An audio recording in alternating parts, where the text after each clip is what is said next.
श्याम के पास एक भैंस थी। उसने उसका नाम चंपा रखा था। चंपा बहुत ही होशियार और सुरती भैंस थी। वो बाकी भैंस से काफी ज्यादा दूध देती थी। श्याम उसका बहुत ख्याल रखता था और हफ्ते में एक बार उसकी जांच भी करवाता था। दूध की कमाई से श्याम ने अपना बहुत अच्छा घर भी बनवा लिया था। ये सब देख गांव का एक आदमी जिसका नाम मुकेश था, वो श्याम से बहुत जलता था। भैंस तो उसके पास भी थी, पर उसकी भैंस चंपा जैसी नहीं थी, जिसकी वजह से मुकेश उसे बहुत मारता और खाना भी कम देता। एक वो है श्याम की भैंस चंपा, कितना दूध देती है वो। सुबह शाम दोनों टाइम बाल्टियां भर भर के दूध बेचता है श्याम। और देख कितना अच्छा घर बनवा लिया है उसने।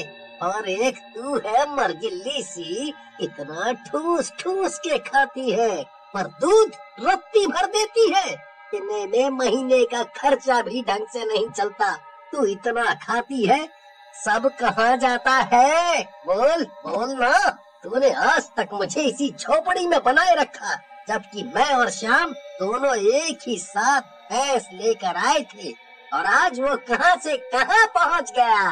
और मुझे देख, सब तेरी वजह से है। उस रात मुकेश ने गुस्से और जलन में अपनी भैंस पर बहुत अत्याचार किया और खाना भी नहीं दिया।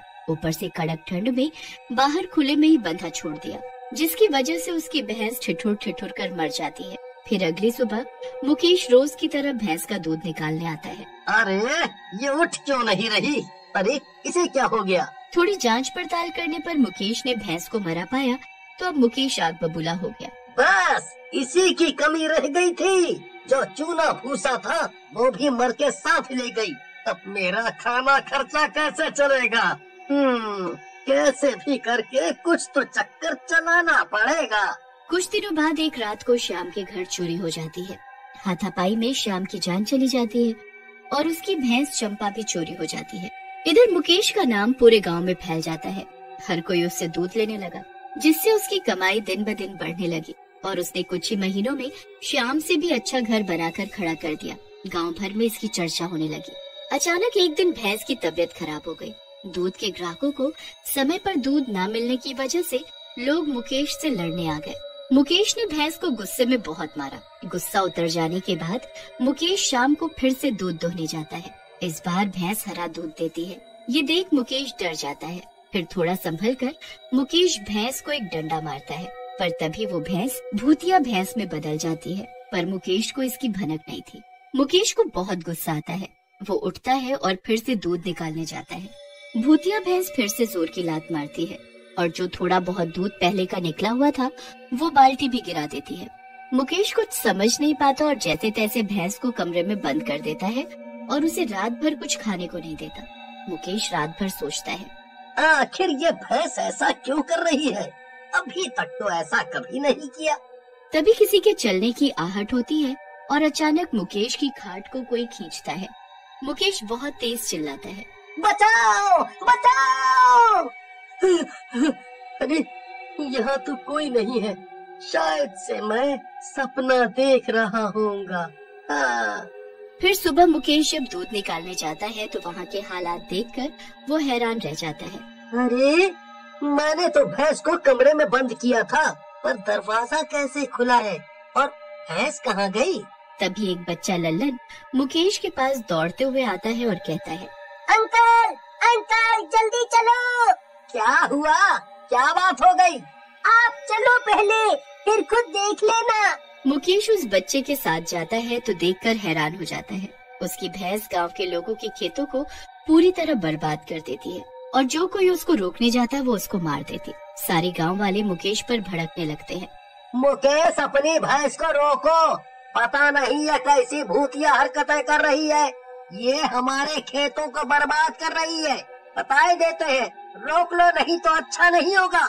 इसका भुगतान तुम्हें ही भुगतना पड़ेगा। जैसे मुकेश उसे रोकने जाता, भूतिया भैंस उसको अपने सींग से उड़ा देती है। जैसे तैसे सब मिलकर उस भूतिया भैंस को कंट्रोल कर लेते हैं, पर गांव वाले मुकेश को बहुत सुनाते हैं। क्यों रे मुकेश, तेरी भैंस ने हमारी सारी फसल खराब कर दी। अब इसकी भरपाई कौन करेगा? बोल। पूरे साल हमने मेहनत की थी और उसने एक पल में सब पर पानी फेर दिया। कौन क्या करेगा? यही करेगा भरपाई। या तो फसल के पैसे दे या साल भर मुफ्त में दूध देगा हमें ये, वो भी दोनों टाइम। हाँ हाँ, ये सही रहेगा, ये सुझाव पसंद है हमें। मुफ्त में दूध देगा ये मुकेश हमें साल भर। हाँ।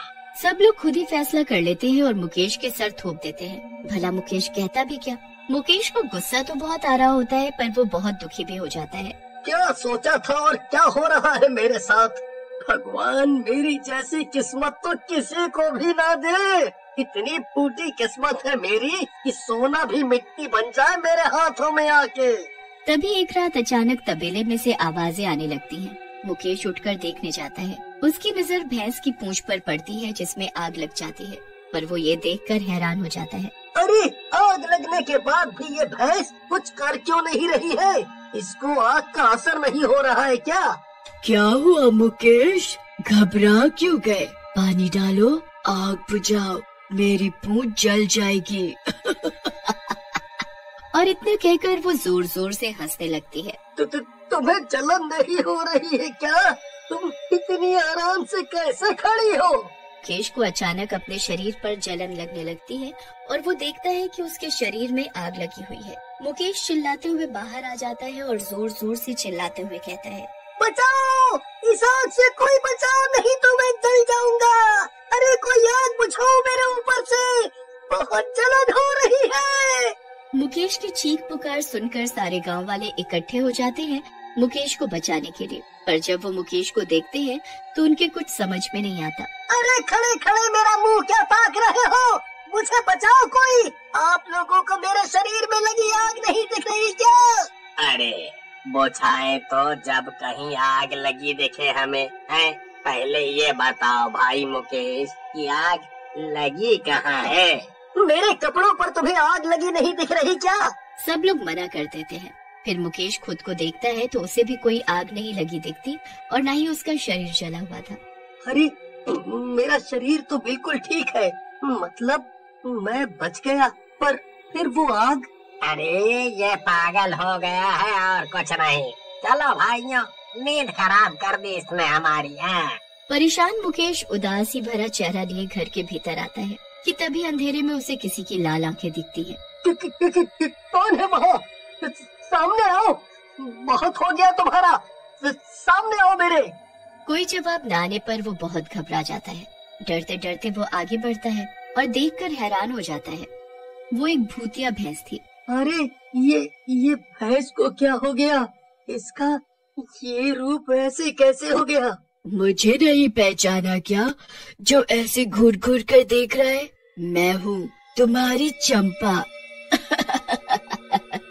फिर मुकेश तुरंत माफी मांगने लगता है और उससे कहता है, मुझे माफ कर दो, मेरी गलती है, मैंने तुम्हें पहचान लिया, तुम चंपा हो, श्याम की भैंस। तभी चंपा गुस्से में कहती है, बताओ मेरे मालिक कहाँ है और तुमने उनके साथ क्या किया? तुम मुझे उस रात क्यों चुरा कर ले आए? बताओ, नहीं तो मैं तुम्हें जान से मार दूंगी। मुकेश डरते हुए चंपा को सब बताता है।